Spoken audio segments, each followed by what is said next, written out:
Olá, começa agora mais um Pessoas de Valor. Hoje a gente subiu a serra para falar aqui com um parceiraço que é o Flávio Maneira. O Flávio já é de casa, né? Que é um dos co-apresentadores do Pessoas de Valor. A gente sempre que traz o Flávio no programa, a gente sabe que tem um convidado muito especial. E hoje também Flávio, mas o Flávio Guimarães. Vai ser uma guerra de Flávios aqui, a gente brincou aqui nos bastidores, né?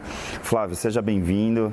Flávio, obrigado aí mais uma vez. Imagina, um prazer imenso estar aqui sempre. A gente está aqui nesse cenário, muitas pessoas elogiaram, né? Quando a gente grava aqui na Cal, o pessoal fala, meu, onde que é aquilo lá? Parece um lugar meio espacial, né? A gente pega aqui, é porque a gente não fica mostrando muitos bastidores, mas tem as principais empresas do país estão aqui dentro, né? Então, assim, são escritórios super legais, é um cenário realmente diferente. Queria já introduzir já com uma pergunta, né? Como que está o teu sentimento, a tua percepção, né? Você como executivo, né, de uma grande empresa, principalmente em relação ao empreendedorismo, como que está esse empreendedor nesse momento do país?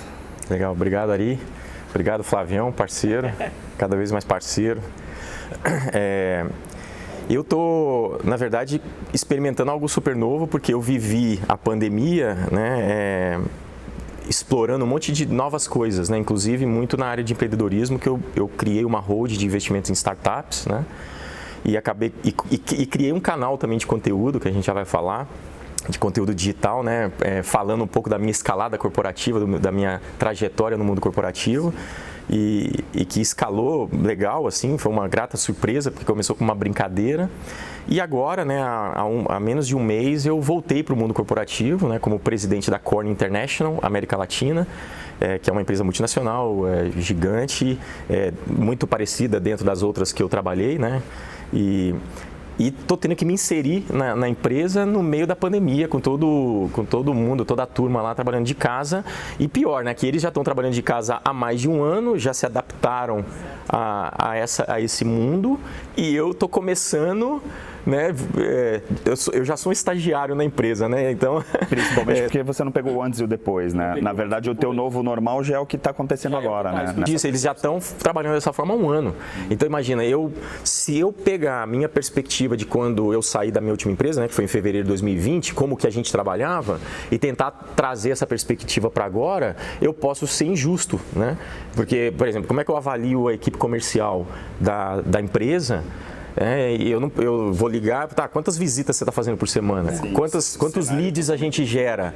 E aí eu não tenho mais referência. E aí entra um pouquinho no que a gente já falou em alguns programas, fala sobre a questão da resiliência, que o programa trata um pouco dessa questão do pensamento, né, do comportamento. Como que fica essas startups, esse pessoal que está aqui na Cal, por exemplo, que são os empreendedores que estavam com um modelo de negócio, que fizeram um plano de negócios pré-2020 e de repente a análise SWOT mudou completamente porque o cenário mudou. Acho que o mais pessimista não ia prever que ia ter uma pandemia no meio do caminho, né? Planejamento, né, Ari, ele mudou completamente. Então a gente entendia até pela transformação já antes dígita do que estava acontecendo no mundo e agora impulsionado ainda mais pela pandemia. Então, aquela empresa, startup, seja o que for, até quero te fazer uma pergunta sobre isso, que você tem bastante expertise, mas planejamento de 3 anos? Como assim? Planejamento de 2 anos? Então, isso já é too much, né? Já é muito longe. Então, a gente sempre fala que o planejamento ele tem que ser fluido hoje. Então, eu vou fazer um planejamento porque eu tenho informação mais rápido, mais líquida, o dado está quase simultâneo. Então, eu tenho uma informação, eu tenho um dado, eu já tenho que corrigir a rota. Então, o planejamento, ele passa de um planejamento que a gente aprendeu com o Drucker há muito tempo atrás, que ele tinha com outros, mas que tinha que ser, né, de 5, 10 anos, para uma coisa de 1 ano. E 1 ano talvez bem fluido.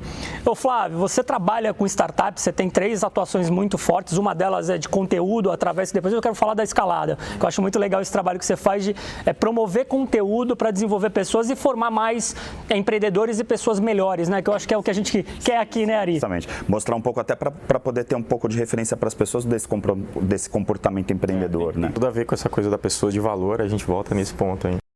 E com relação à startup, você tem a tua vivência, né, forte nisso, inclusive você já participa de evento até ajudando startups com o teu olhar. O que você pode falar da startup nesse novo momento? O que você recomenda para uma startup? Qual que é o teu olhar quando você vê uma startup? Fala um pouquinho dessa... É legal falar. Primeiro, eu sempre gosto de definir assim, o que o Ari comentou, né? Startup que eu trabalho são startups de tecnologia, são startups que já desenvolvem um modelo de negócio digital, baseado em alguma plataforma. Então, por exemplo, eu investi na primeira marmoraria online do Brasil. O que ela faz? Ela não tem marmoraria, ela não corta o mármore, mas ela é uma plataforma que conecta arquitetos com marmorarias, né? E ela, em 1 ano e meio, a gente triplicou o faturamento, né? Uma outra startup chama Conectábil. Ela busca profissionais da área de contabilidade totalmente online. O processo é totalmente online. Profissionais de contabilidade são profissionais super específicos que têm alta rotatividade nas empresas. Então, ela também bombou, né? Então, isso são startups baseadas em um modelo de negócio em uma plataforma digital. E você tem as startups, que são empresas que começam e têm, às vezes, modelos de negócio tradicionais. São dois mundos totalmente diferentes.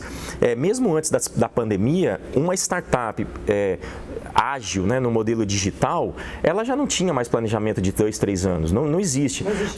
Eu invisto em startup, eu investi em 9 startups durante esse ano. E eu, quando comecei a trabalhar, eu fiquei 23 anos no mundo corporativo, né, trabalhando em empresas tradicionais, né, Ericsson, Philips e Thermo Fisher Scientific.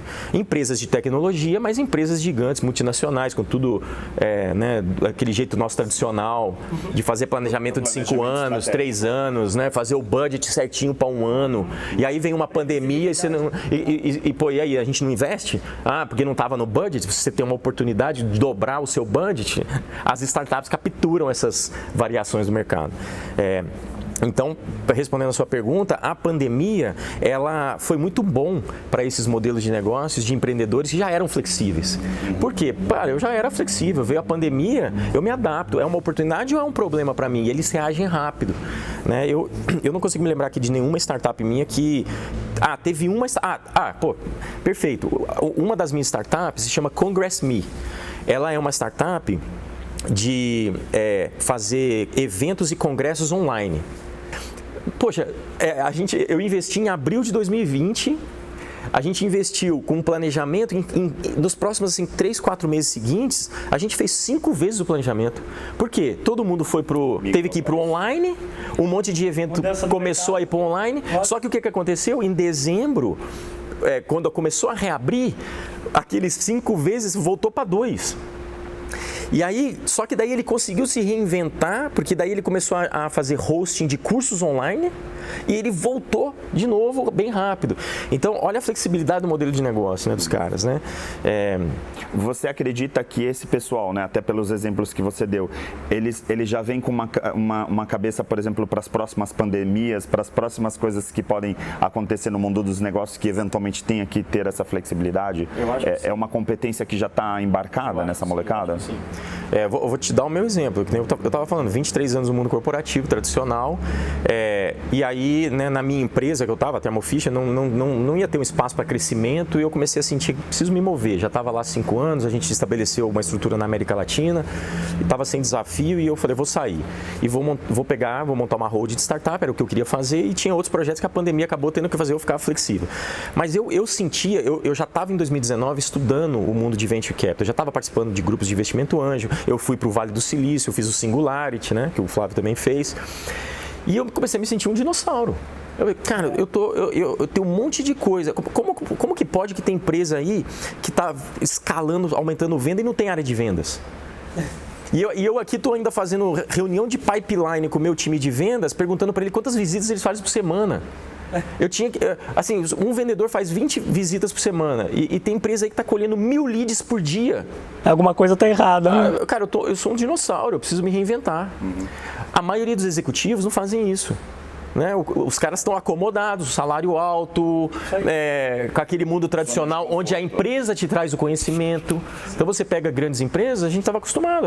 Quem tem que me dar o treinamento é a Philips, quem tem que me dar o treinamento é... Mas e quando você começa a ver, eu chamo a minha pessoa de marketing, né? A gente fez uma reunião de marketing na Thermo Fisher. E eu falando assim, vamos fazer marketing digital. E aí a galera, mas marketing digital, a gente não tem ninguém aqui com competência de marketing digital. E aí você tem empresas e você tem pessoas fazendo cursos de marketing digital, fazendo lançamentos, vendendo 5 milhões de reais, 10 milhões de reais. Então, assim, você começa a pensar, a Thermo Fisher não sabe fazer marketing digital, não vai ser ela que vai vir me ensinar. Né? Então, o mundo do conhecimento também mudou. Sim. Então, olha como é que a gente vai ter que começar a se adaptar muito mais ao novo mundo, né? Independente da pandemia, né? Tem a pandemia, mas tem o mundo digital. A gente fala muito, né? Assim, a pandemia é um catalisador para mudanças que estavam vindo de forma mais gradativa. O mundo digital, né? O mundo da pandemia, mas o mundo digital que a gente agora está vivendo. E esse foi o teu motivador, talvez, para você começar a escalada corporativa? Foi. Porque assim, você faz uma coisa muito legal, que é dar conteúdo, né? E a gente sabe que o conteúdo de relevância, ele é um divisor de águas. Então, quando você começou o teu projeto da escalada, que você fez tudo bonitinho, continua fazendo, não só lives, mas você faz todo um caminho. Fala um pouquinho da escalada, o porquê que te motivou, acredito que foi isso? Então, aí eu fui para o Singularity e uma das tecnologias exponenciais e o mundo mudando é o mundo da mídia, né? E aí um professor nosso lá, eu não me lembro o nome dele, falando assim que a mídia está indo para o celular e, portanto, agora cada pessoa é um canal.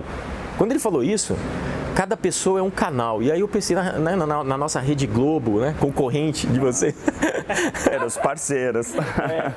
Daí as outras emissoras. Aí eu pensei assim, então, aí eu entendi. Aí eu falei assim, caramba, então por isso que o cara que tem 2 milhões de seguidores, por isso é importante ter seguidor, porque eu não entendia. Eu nunca estudei muito essa coisa de mídia, não sabia muito essa coisa de conteúdo, né? Aos meus 41, 42 anos, eu falei, caramba, como a gente sempre tem que aprender coisa nova. E ali eu tive um insight, eu falei, pô, então assim, o mundo está indo para um ponto e aí eu começo a ver esse monte de gente com um monte de seguidor, agora eu entendo qual que é o valor que ele tem, porque ele tem audiência. Porque muita gente achava isso uma bobeira, né? Achava bobeira. Aliás, e aí, ainda acha. Um monte de gente ainda acha. Eu tenho vários amigos executivos mesmo que começaram a me ligar quando viu que o negócio estava começando a ficar legal. Flávio, o que você está fazendo, cara? Porque a pessoa não entende, você está perdendo tempo. Vou explicar, né? Você está perdendo tempo. Porque agora, aí deixa eu explicar a escalada. Então, assim, eu tive esse insight e eu comecei a brincar. Eu montei um Instagram, eu estava ainda na Thermo. E eu achava legal, eu falei assim, cara, tem um monte de gente mostrando o que eles fazem e tal, né? E aí eu falava, não, isso eu não quero ficar expondo a minha vida, né? Mas só que, poxa, eu tenho um negócio legal. Eu sou um executivo América Latina, eu viajo, eu vou pro México, eu vou pra Costa Rica, eu vou pra Colômbia. Eu vou começar a mostrar como é que é a vida de um executivo América Latina. E aí eu comecei, e aí as primeiras pessoas que vêm olhar você são seus amigos, né? Sim. Então veio o pessoal que trabalhou comigo na Philips, que fazia tempo, o pessoal da faculdade, começou a conectar. E eu comecei a pensar, tô no Chile, tô aqui com o meu time, a gente tá fazendo uma reunião. As pessoas começam a perguntar, mas e como é que é isso? Como é que vocês fazem o budget? Como é que... Aí tem a história da caixinha de pergunta, que aquilo é incrível, né? Você vai, faz uma caixinha de pergunta, o pessoal te pergunta, te dá, você faz aquela interação, as pessoas começam a engajar.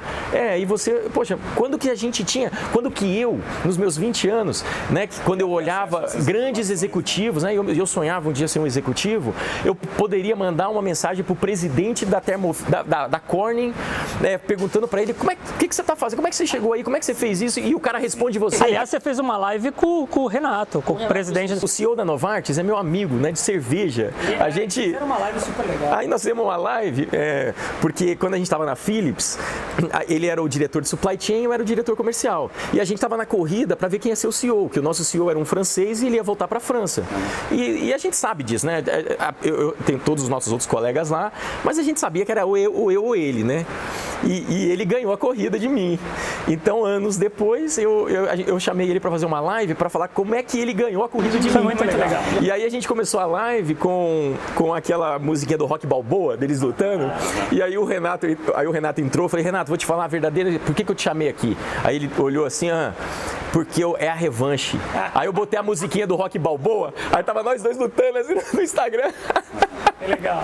O CEO da Novartis fazendo isso. Sim, Quando que você imaginava? E Ari, é isso que ele está falando é legal, porque é um novo perfil do CEO. Porque a gente ainda conhece, é muito conservador o mundo alguns setores do mundo organizacional, ele tende a ser muito conservador, e aquela mudança de mindset, de comportamento, não olhando para como está, mas olhando o que vai acontecer, que já está acontecendo. Até pela cultura, né, Flávio? Porque muitas organizações vão ver a cultura e falar assim, como assim essa exposição, né? Não tem coerência, né? Eu vou fazer o seguinte, eu vou chamar um intervalo, porque a gente sabe, né? O programa passa muito rápido, a gente volta em 1 minuto aqui no Pessoas de Valor. Agora, o Célula Mater está no Miramar Shopping. Das 7 às 10 da manhã, o shopping abre apenas para nosso atendimento. A nova unidade realiza todos os tipos de exames, com resultados em 1 hora para mais de 50 procedimentos, incluindo o teste de antígeno para Covid-19. Nova unidade Célula Mater Miramar. Confiança, credibilidade e respeito à vida abrem mais uma porta para você. Venha conhecer. Estamos de volta aqui na Santa Cecília TV com Pessoas de Valor, e a gente está aqui com Flávio Maneiro e Flávio Guimarães falando um pouquinho dessa jornada. Vamos lá, né? Vamos dar um pouco de alimento. Você estava no box com o Renato, a gente chamou intervalo, porque senão estava um bloco muito longo. Não, aí como é que surgiu assim? Aí eu acabei saindo da Thermo-Fisher, e aí até fiquei meio que no vácuo, assim. Eu falei, pô, e agora? Qual conteúdo eu vou fazer, né? E já tinha, né? Eu acho que eu já tinha assim, uns 1.600 seguidores, né? Que pra mim já era o nosso, né? Aí eu falei, sabe o que eu vou fazer? Aí pandemia. Aí eu falei, sabe o que eu vou fazer? Eu vou começar a chamar amigos meus pra gente fazer o bate-papo do executivo. E eu vou perguntar para eles como é que eles chegaram aonde eles estão, né? E comecei. E aí a gente começou a fazer live, eu fazia uma, às vezes 2 por semana, e começou a surgir esse negócio da escalada, porque como é que você escalou? Como é que eu também escalei? E aí eu comecei a fazer postagem contando da minha história, né? Porque, poxa, eu tenho umas coisas legais, assim, eu com 25 anos fui tocar um projeto na Índia, de uma fábrica nova da Ericsson. Eu com 24 anos eu fui para a Suécia, morar na Suécia. Com 28 anos, aí eu fiz meu MBA, aí com 28 anos eu virei diretor de marketing da Philips na Europa, novo, né? Então, assim, é uma escalada que foi rápida, e a galera começou a engajar com aquilo. Na verdade, assim, né? Ele já era uma startup e não sabia, né? Porque ele estava escalando. Uma coisa que eu aprendi foi assim, essa coisa de conteúdo é o seguinte: cada um, você falou agora, storytelling, cada um tem a sua história. História conecta a pessoa. Então, se você conta a sua história que pode ajudar outras pessoas, aquilo é um negócio mais autêntico que possível, né? Você não está agindo, você está contando a sua história, você está tendo a sua emoção. Sim. Então, quando eu percebi aquilo, aconteceu um milagre da vida, assim. O Pedrinho, que é de Lavras, eu sou de Itaúna, Minas Gerais, ele é de Lavras, ele tem 20, 21 anos, ele começou a me seguir. E ele me contactou e falou, Flávio, poxa, eu te admiro, cara, você tem uma história incrível, mas você está fazendo tudo errado no marketing digital aí, e eu estudo marketing digital, eu faço o lançamento digital aqui, eu queria te ajudar. Eu falei, mas quem é você, né? Caramba, não sei o quê. Não, eu vou trazer um amigo meu, você conversa com a gente? Tá bom, marcamos uma call, e esse amigo dele era afilhado de uma prima minha. Olha que louco. Olha como é que...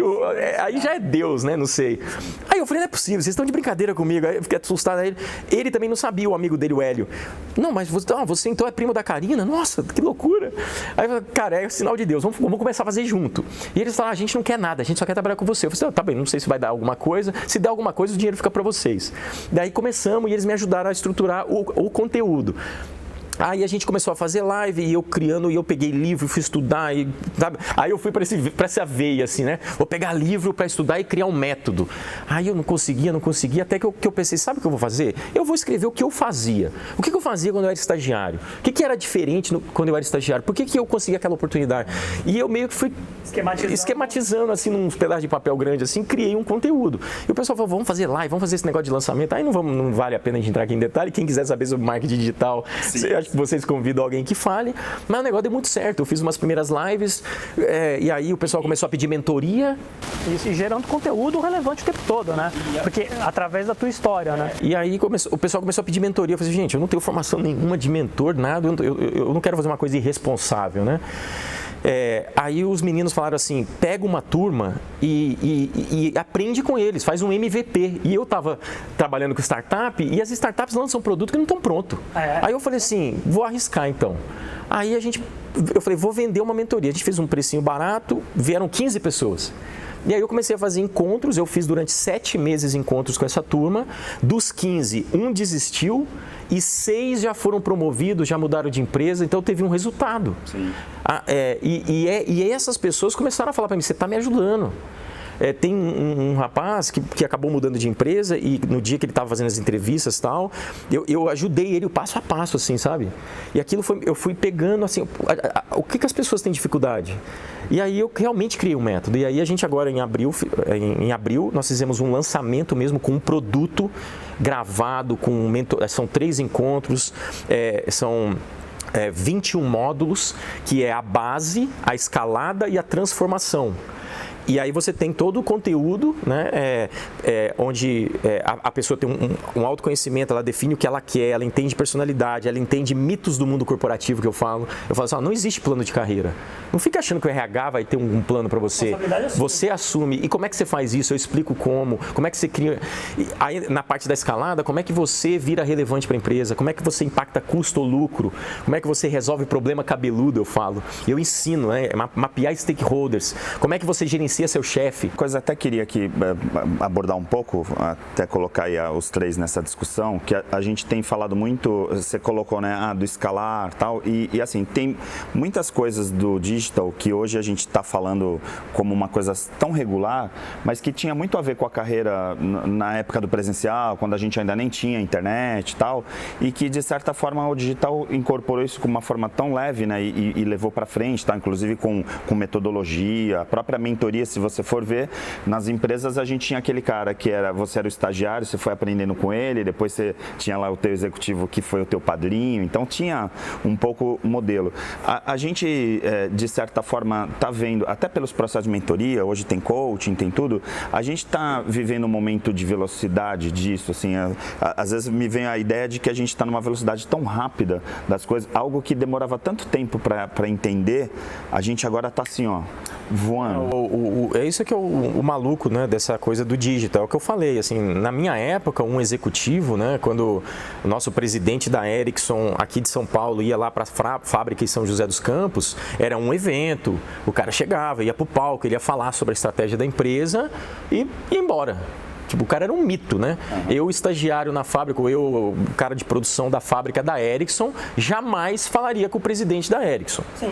Isso já mudou muito. Isso já mudou muito. Isso já, se você, de repente, está na empresa, você já pode ir lá bater na porta do cara. Opa, eu sou o fulano, queria falar com você sobre alguma coisa, né? Então, já mudou muito. Mas o digital conecta pessoas agora, cara... Para o LinkedIn, né? Na verdade, assim, a gente se fala o tempo inteiro. A gente vai fazer uma entrevista aqui, antigamente, olha, me manda um briefing, né, para saber do entrevistado e tal. Hoje em dia a gente já se conhece no LinkedIn, já está conversando antes mesmo de uma entrevista, né? O fenômeno do Clubhouse, né, que ele faz exatamente o que você acabou de falar. Eu participo de alguns encontros do Clubhouse, você está falando com o presidente, não tem mais barreira, né? Então, alguém que talvez era muito difícil e inacessível, você consegue falar e todo mundo da empresa. O que também me faz agora, mudando agora a chavinha, se me permite, Ari, mas mudando a chavinha do startup, do empreendedor, voltando para o mundo agora organizacional, o legal de você, Flávio, é que você está transitando nos 3 mundos, né? Então você tem uma visão sistêmica interessantíssima, porque você está agora como presidente numa estrutura de uma empresa. E não vou deixar mais os outros, porque eu acho que isso é a consciência que você tem que ter.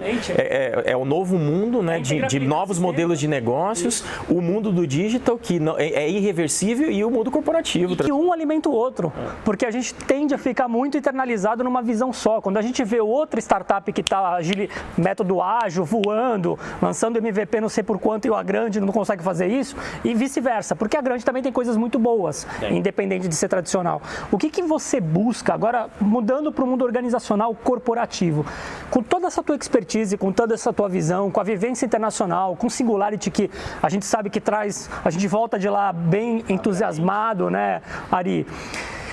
O que você busca hoje no mundo organizacional, num profissional? O que são os principais elementos assim que você tem de olhar, que você fala assim, é isso que eu olho? Tem alguma... Você fala quando eu estou agora com o chapéu de presidente da Corning, né? O que você vê em pessoas, né? Porque você tem muito claro que é pessoas que fazem tudo. Sim, eu acho que as pessoas me perguntam muito, né? Como na escalada eu falo muito de como crescer, como é que a pessoa que você olha, liderança, né? As pessoas perguntam muito sobre isso. Isso para mim eu acho que não mudou, sabe? Desde que eu era estagiário lá na Ericsson, hoje nesse mundo que a gente vive, quando eu estou conversando com as pessoas que eu agora estou conhecendo lá na Corning, eu estou olhando quem tem brilho no olhar, assim, sabe? Quem que tem brilho no olhar? Isso eu sempre vi. Quem que tem fome? Quem que tem vontade? Quem foram os primeiros que chegaram e me mandaram um e-mail falando, Flávio, bem-vindo à Corning, olha, eu queria me apresentar para você porque eu tenho uma ideia. Esse tipo de pessoa são as pessoas que fazem a diferença em qualquer setor, né? Obviamente que você não vai ter só um time com o Neymar, né? Você precisa ter aquele que é o volante seguro ali no meio campo, você precisa ter o zagueiro, né, que é confiável. Então, assim, na empresa você vai ter, e a gente tem que buscar diversidade também hoje, né, em qualquer lugar, isso é um aprendizado que a gente está tendo. Você precisa ter aquele rapaz, aquela pessoa que tem 30 anos de mercado, que conhece tudo, que tem todo o histórico, que tem a cultura das pessoas, e você precisa ter aquele novo que está fazendo um challenge, falando assim, mas sempre foi assim, mas vamos mudar, né? E aí você balanceia, faz um pilotinho, então assim... O senhor estagiário do filme. Exato. E aí você faz um pilotinho, testa um pouquinho o que o novo aqui está dizendo, e não precisa ser novo de idade também, né? Às vezes o cara, ele tem 40 anos, mas ele é novo de indústria, e aí ele vai trazer um olhar novo da indústria que ele estava para aquela nova. Então, mas assim, voltando à pergunta, eu estou olhando quem tem brilho no olhar, quem tem fome, eu estou olhando quem tem muita experiência, que a gente precisa valorizar aquilo também. Tem pouca experiência. E como é que é essa dinâmica, né? Então a gente, quando lidera pessoas, eu falo muito isso, você lidera pessoas, o seu olhar, como que é a dinâmica entre essas pessoas, né? O papel do presidente, né? Outro dia eu respondi isso no Instagram. O papel do presidente é assim, você tem uma festa, você tem um salão e você precisa começar a ver como é que estão as pessoas no salão. Quem está encostado na parede? Quem está lá bailando? Quem já puxou a moça mais bonita da festa para bailar? Quem que está olhando a moça bonita, roubar a moça bonita do outro? Quem está sentado e não foi dançar ainda porque não está gostando da música? Será que se eu ajustar a música eu trago mais gente para vir dançar? O presidente, o executivo, o diretor, o líder de pessoas, ele tem que 90% do olhar dele é em pessoas. Não é o produto, não é o... Até porque a gente está falando do principal ativo mesmo, não tem jeito, né? Hoje a gente está muito claro isso, né? Porque por muito tempo a gente que trabalha em televisão, né, pensava assim, poxa, tem que ter um equipamento de ponta, melhor câmera, melhor tecnologia e tal. Só que se você não tiver, por exemplo, uma equipe muito boa atrás, né, o cara que realmente sabe fazer esse equipamento fazer o melhor, não adianta nada, né? Você pode ter a melhor tecnologia e a empresa está lá embaixo. Como que você vê, Flávio, o ambiente do futuro considerando o office? Porque a gente vive uma economia criativa, né? A gente viu isso na Singularity. Colaboração, cocriação, coaprendizado é um caminho sem volta. Ou as pessoas adquirem esse comportamento para juntos a gente evoluir, ou a gente vai morrer como indivíduo. Como que você vê o pós-pandemia? O que você pensa sobre isso, cara? Eu tenho curiosidade. Acho que vocês vão ter um convidado aqui que vai responder melhor essa pergunta aí, mas, né, o Renato. Eu acho que o nosso desafio vai ser entender como que nesse novo mundo do digital, do presencial, da conectividade, as pessoas vão se sentir melhor, vão se conectar melhor, e vai ser uma coisa híbrida, né? Vai ser uma coisa que eu acho que vai aumentar um pouco mais a flexibilidade individual, porque você sabe que uns aprendem de um jeito, outros aprendem de outro, então essa individualidade ela pode voltar a ter um jogo maior agora, porque você tem mais ferramentas para permitir uma maior individualidade, mas como que a gente vai identificar como é que a coletividade trabalha melhor? Como que você cria essa dinâmica de equipe, né? E eu e o Ari, acho que você também sabe disso, mas a gente, por uma questão de neurociência, a gente é um ser relacional. E pode vir um robô, pode vir a IA, pode vir a Alexia, pode vir todo mundo, a Siri, isso é insubstituível. Inclusive, o próximo Brain Talks a gente vai falar, o tema é o cérebro social. E vamos voltar com ele presencial e híbrido, como você falou. E eu sempre falo, isso nunca vai acabar. Eu estar com gente conectada conectando gente é outra realidade do que uma tela. Né? Não que a tela não funcione, ela tem a sua efetividade, mas isso aqui é impagável por vários outros órgãos no sentido, sistema olfativo, envolve outras coisas. Né? E também, de certa forma, a pandemia veio, e particularmente o isolamento, né, o afastamento social, ele trouxe também, de certa forma, expôs algumas coisas que, por exemplo, eu leciono na terceira idade, os cursos da terceira idade nas universidades. Teve gente que falou assim, meu neto já não me visitava e agora ele está usando a pandemia para não me visitar. Porque ele falou, olha, eu preciso tomar cuidado com a sua saúde, vovó, então não estou indo. Então percebe que a gente, na verdade, está reforçando comportamentos. A pandemia também acaba trazendo isso. Senhores, a gente já explodiu completamente. Eu não sei como que o editor vai se virar para fechar esse programa, porque não tem como cortar nada, porque tudo é fundamental, mas a gente chega no final do programa. Muito obrigado, Flávio. Obrigado a você. Flávio, também, obrigado mais uma vez, né? Aqui na Cal, a gente fazendo programa sempre memorável, né? Incrível. E você continua com a programação da Santa Cecília TV. E ele já fez um spoiler, na semana que vem a gente tem um entrevistado bem bacana para falar sobre economia criativa. Até lá.